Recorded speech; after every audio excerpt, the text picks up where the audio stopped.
ಏನು ಭಾರತ ಚುನಾವಣಾ ಆಯೋಗದ ಡಿಸಿಒ ಅವರು ಕೂಡ ಮೀಟಿಂಗ್ ತಗೊಂಡಿದ್ರು. ಫೀಲ್ಡಲ್ಲಿ ಕೆಲವೊಂದು ಪ್ರಶ್ನೆಗಳನ್ನ ನಾವು ಅವರಿಗೆ ಕೇಳಿದ್ದೇವೆ. ಈಗ ತಾನೇ ಹೇಳಿದ್ರು ಟೈಮ್ ಎಕ್ಸ್ಟೆಂಡ್ ಡೇಟ್ ಎಕ್ಸ್ಟೆಂಡ್ ಅಂತ ಖಂಡಿತ ಇಲ್ಲ. 29 ತಾರೀಕು ಕೊನೆಯ ದಿನ ಇದೆ. ನಾವು ನಮ್ಮ ಈಗಾಗಲೇ ಹೇಳ್ತಾ ಇರೋದು ಮ್ಯಾಕ್ಸಿಮಮ್ 25ಗೆ ಮುಗಿಸ್ತೀವಿ ಅಂತ ಹೇಳ್ಬೋದು.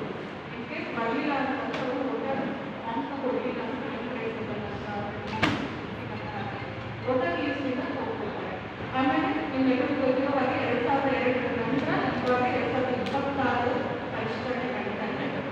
ಇವಾಗ ಯಾವ ರೀತಿ ನಾವು 2002 ಬೇಸ್ ಅಂತ ಹೇಳ್ತಾ ಇದ್ದೀವಲ್ಲ ಹಾಗೆ ಮುಂದೊಂದು ದಿನ 2026 ಬೇಸ್ ಅಂತ ಹೇಳ್ತಾರೆ. ಹಾಗಾಗಿ ಬಹಳ ಅಂದರೆ ಸೆನ್ಸಿಟಿವ್ ಅಂಡ್ ಇಂಟೆನ್ಸಿವ್ ವಿಷನ್ ಅಂತ ಅದಕ್ಕೆ ಕರಿತೀವಿ.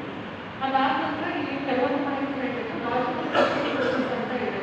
ಅಂದರೆ ಮೊನ್ನೆ ತಂದರೆ 100 ಜನ ಮಕ್ಕಳಿಗೆ ರಿಜಿಸ್ಟರ್ ಮಾಡ್ತಾರೆ. ಆಮೇಲೆ ಸಾಫ್ಟ್ವೇರ್ ಆ್ಯಂಡ್ ಶಾರ್ಟೇಜ್ ಆಗ್ತಾ ಹೋಗುತ್ತೆ. ನಾವು ತುಂಬ ಸ್ಮಾರ್ಟಾಗಿ ಏನೋ ಮಾಡೋದು ಕೂಡ ಎಲ್ಲ ಸಾಫ್ಟ್ವೇರ್ಗೆ ಶಾರ್ಟೇಜ್ ಹಾಕೋದು ಹೋಗುತ್ತೆ. ಮ್ಯಾಕ್ಸಿಮಮ್ ಒಂದು ಅದಕ್ಕೆ 4 ಜನ 5 ಜನ ಮಕ್ಕಳಿಗೆ ಮಾಡ್ತೀವಿ. ಬಟ್ ಒಂದು 50-100 ಮಕ್ಕಳಿಗೆ ಹಾಕಲಿಕ್ಕೆ ಬರಲ್ಲ. ಇವೆಲ್ಲ ಸಾಫ್ಟ್ವೇರಲ್ಲಿ ಶಾರ್ಟೇಜ್ ಆಗ್ತಾ ಹೋಗುತ್ತೆ. ಕೆಲವೊಂದು ನೇಮ್ ಕರೆಕ್ಷನ್ಸ್ ಆಗಿರ್ಬೋದು, ಆಮೇಲೆ ಡೂಪ್ಲಿಕೇಶನ್ಸ್ ಆಗಿರ್ಬೋದು. ಕೆಲವೊಂದು ಕಡೆ ಡೂಪ್ಲಿಕೇಶನ್ಸ್ ಇವತ್ತು ನಾನು ಒಪ್ಕೋತಿದ್ದೇನೆ. ಫಾರ್ ಎಕ್ಸಾಂಪಲ್ ಗ್ರಾಮೀಣ ಭಾಗದಲ್ಲಿ ನೋಡಿದ್ರೆ ನಗರ ಪ್ರದೇಶದಲ್ಲಿ ನೋಡಿದ್ರೆ ಆ ಎಲೆಕ್ಷನ್ ಬಂದಾಗ ಈ ಥರ ನೀವು ಕೇಳಿದೆ. ಇವಾಗ ನನಗೆ 2 ಕಡೆ ಫಾರ್ಮ್ಸ್ ಬಂದಿದೆ ಅಂತ ಅನ್ಬೋದು. For example has A citizen ಆಗಿಬಿಟ್ಟು ಸೆಕ್ಷನ್ 17 ಆ್ಯಕ್ಟಲ್ಲಿ ಕ್ಲಿಯರ್ ಆಗಿ ಹೇಳುತ್ತೆ. ಅದು ಅಫೆನ್ಸ್ ಹೌದು. ನಾನು 2 ಕಡೆ ಕೂಡ ಅದನ್ನು ಅಫೆನ್ಸ್ ಆಗುತ್ತೆ. ಆ್ಯಂಡ್ ಸೊ ಹಾಗಾಗಿ ನಾವೇನು ಮಾಡಬೇಕು, ಒಂದು ಕಡೆ ನಮಗೆ ಎಲ್ಲಿ ಬೇಕು, ಇವಾಗ ಸ್ಪೆಷಲ್ ಇಂಟೆನ್ಸಿಫಿಕೇಷನ್ ಮಾಡ್ತಾ ಇರೋ ಉದ್ದೇಶನೇ ಅದು. ನಿಮಗೆ ಎಲ್ಲಿ ನಿಮ್ಮ ಹಳ್ಳಿಯೋ ಅಥವಾ ನಿಮ್ಗೆ ಎಲ್ಲಿ ವಾಸಸ್ಥಾನ ಅಲ್ಲಿ ಫಾರ್ಮ್ಸ್ ಬಂದಿದ್ರೆ ಅಲ್ಲಿ ನೀವು ನಿಮ್ಮ ಡೀಟೇಲ್ಸ್ ಕೊಟ್ಟು ನೀವು ಕೂಗ್ತೀರಾ. ಇನ್ನೊಂದು ಕಡೆ ಬೇರೆ ಇನ್ನೊಂದು ಕಡೆ ನೀವು ಕಲೆಕ್ಟ್ ಮಾಡಿದ್ರೆ ಆಲ್ರೆಡಿ ಫೀಲ್ಡ್ ಅಂತ ಮಾಡಿ ಅಪ್ಡೇಟ್ ಮಾಡಿದ್ದು ತೊಂದರೆ ಇಲ್ಲ. ಆಲ್ರೆಡಿ ಫೀಲ್ಡ್ ಆದಷ್ಟು ಪರ್ಮನೆಂಟ್ ಶಿಫ್ಟೆಡ್ ಅಂತ ಮಾಡಿದ್ದು ತೊಂದರೆ ಇಲ್ಲ. ಬಟ್ 2 ಕಡೆ ಡೂಪ್ಲಿಕೇಶನ್ಸ್ ತಪ್ಪಾಗುತ್ತೆ. ಇಷ್ಟು ಮಾಹಿತಿ ಇದ್ದಾಗ ತುಂಬ ಸಮಯನ ತಗೊಂಡಿರೋ ತುಂಬ ಪೇಷನ್ಸ್ ಕೂಡ ನಾವು ಕೂಡ ಕಡೆ ಕೇಳಿದ್ದೀರ. ಸೊ ನಾನು ನನಗೆ ಕೇಳಿಕೊಂಡು ಅಷ್ಟೇ ಎಲ್ಲ ತಾಲೂಕಿನ ಆಫೀಸರ್ಸ್ ಇದ್ದಾರೆ.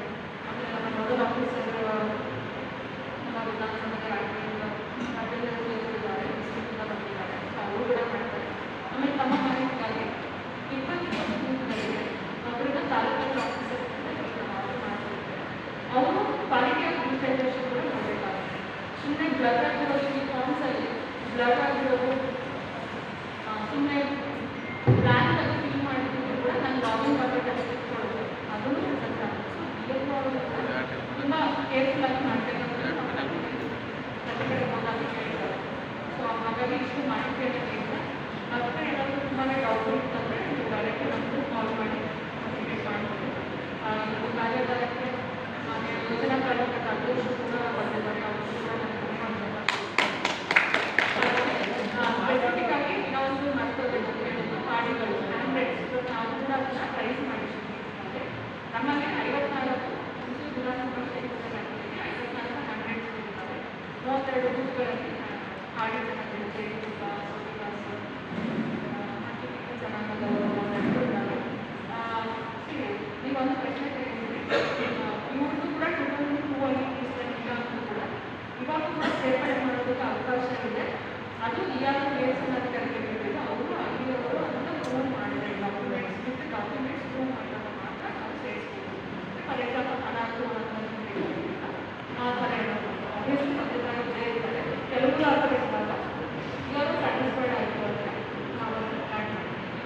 ಇಷ್ಟು ಹೇಳಿದ ನನ್ನ ಯೋಜನಾ ಕಾರ್ಯಕ್ಕೆ ಅವಶ್ಯಕ ಅಂಗನವಾಡಿಗಳನ್ನ ಹೇಳ್ತೇನೆ. ಹಾಗೆಯೇ ಕಾರ್ಪೊರೇಟ್ ಅವರು ನಿಯೋಗಿಸಿ ಕೂಡ ನಾನು ಈ ಒಂದು ರೋಲಲ್ಲಿ ಹಾಡಿಗಳನ್ನು ಟ್ರೈಬಲ್ ಆಫೀಸರ್ ಆಗ್ತಾ ಇದೆ.